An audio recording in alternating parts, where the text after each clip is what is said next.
Yeah, it's been really good. We've worked really hard this week. We've got a lot of good stuff done, and we're really looking forward to the game now. Hopefully, we can put on a good performance tomorrow and get a good result.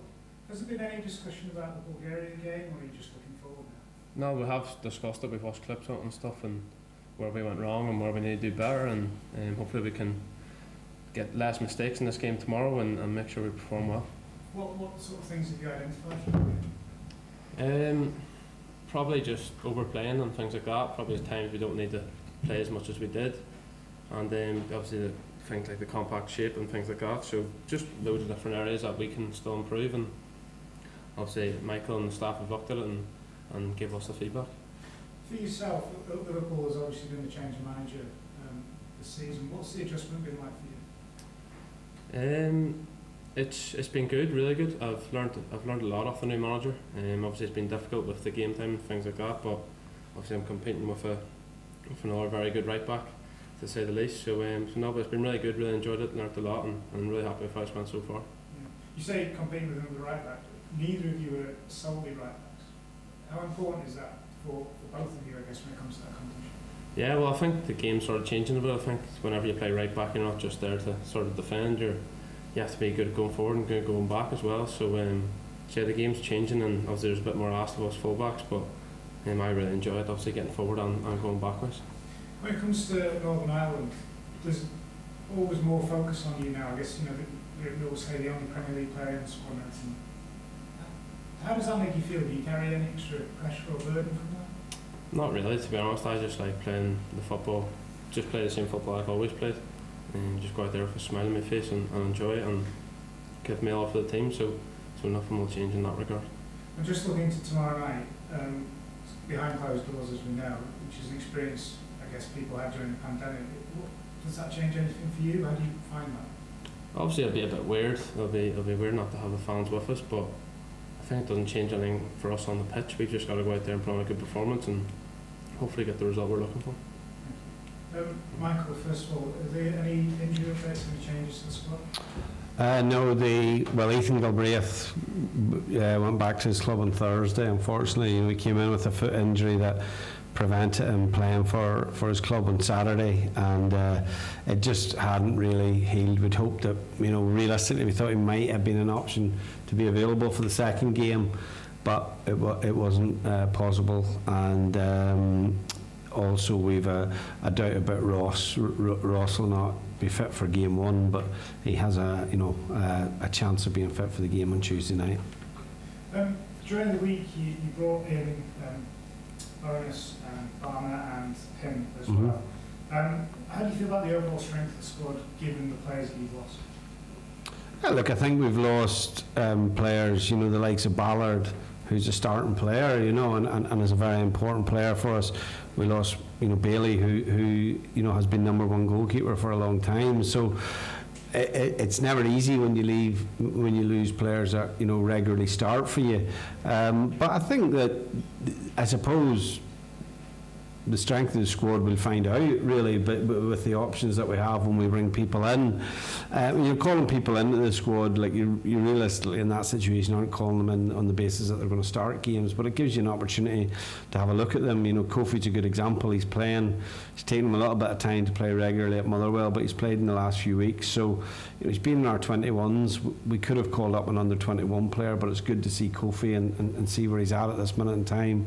Lee's a different one because he was on my radar a little bit, but I just felt he hadn't scored at Eddie Den Haag when and I had to put the squad forward, and then in the interim period he had scored 4 goals, so he was always right on my list to call in if the situation arose, and it did. And so yeah, look, we're not, it's not that we have a huge amount of players to choose from, and it is a tight knit squad, but I think when the lads come in, they get an opportunity. Hopefully they do enough in the time that they're in that it gives me something to think about for when I name a squad again in November.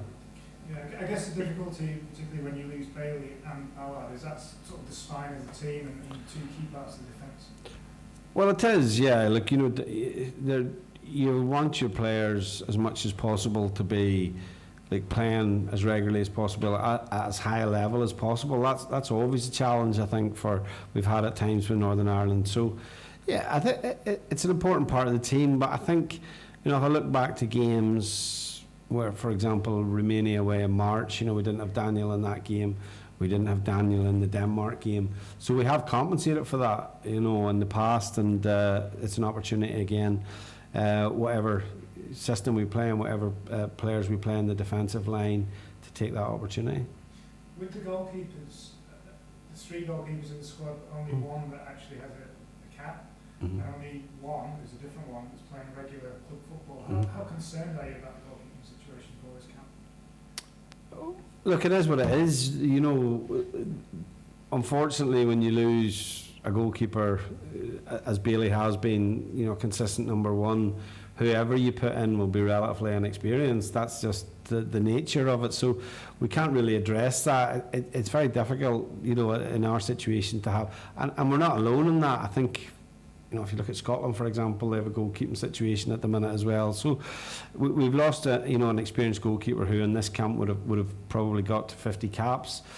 Our goalkeepers outside that are inexperienced, but we have to give them the opportunity. And as I said, I wouldn't have hesitation in playing any of them. That's the situation we're in, and my job's not really to dwell on that side of it. It's to give them the confidence to play, and that's what we hopefully will do. I think I've got a great goalkeeping coach in Tony Keig, and I know he puts a huge amount of work into the goalkeeping situation, even when he's not here with us in Northern Ireland. So I think whoever plays will be in the right frame of mind and hopefully takes the opportunity. You mentioned Lee Burns has come in, on the back of some very recent form. What does he bring that may be different to the other strikers in the squad? I'm not sure if he's different. I think he's direct. He's stepped up a level. Obviously, it's a different kind of move from what a lot of people thought he may have in terms of, he'll go into English football. I know there was clubs at League One level that were very interested in him, but he's taken the route to go abroad, and I think probably by doing so, he maybe opens up, opportunities in other countries should he do well. And I think the signs are that he's started very well. He's played a lot of minutes very quickly, and obviously he's getting on the score sheet now as well. So I think Lee's still unproven to us at a little bit at international level. Of course he is, but we've always liked what we've seen, and as I say, it's been good to have him in. Spoke a little bit about having a slightly longer lead in this week. What's the value been to you of having that extra time with players? It just gives you more days. We had a really good camp in Manchester where we had, thankfully it was, Stockport. We used Stockport County's training ground as our training base. Pitches were excellent, and so we got a lot of, work into the preparation of the team. That's the most important thing when we come away is, can the players train, and can we use that time to work and what we feel is a team we're progressing. That's something for, as you talked about with Conor's situation. He comes from a different style of football at Liverpool than maybe what we need him to play here. So there's a lot of repetition in it from the players. There's a lot of video. There's a lot of, where are we good? Where do we need to improve? With the ball, without the ball, set pieces. There's so much to cram into that it's a bit like studying for an exam, and then you don't do anything, and then you're back the next month and you have to study again for the next exam.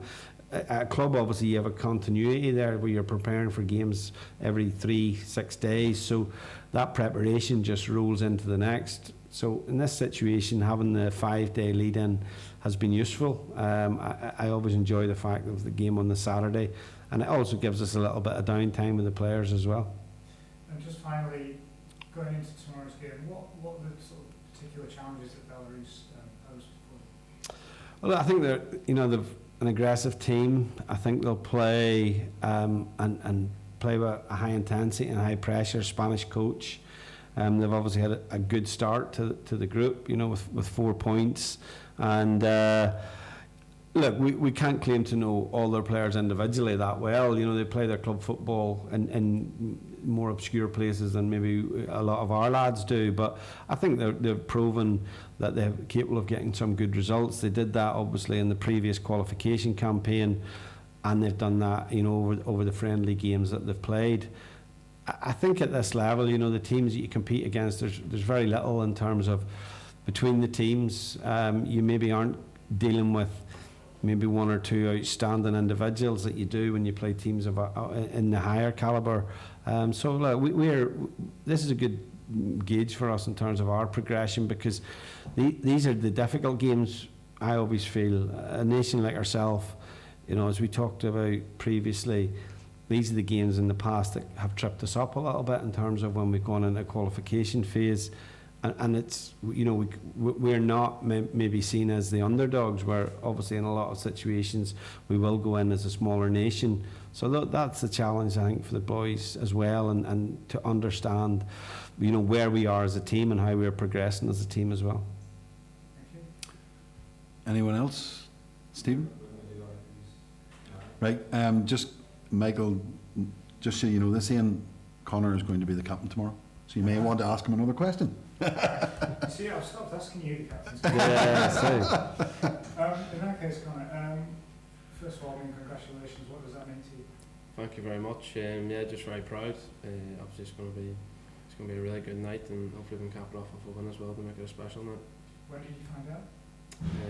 Earlier on today, just so yeah, Michael told me. So yeah, just was really happy and proud.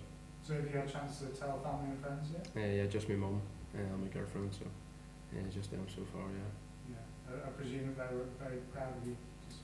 Yeah, they just said they were proud of me and just a massive well done and stuff like that. So so now I'm really happy and can't wait for tomorrow night.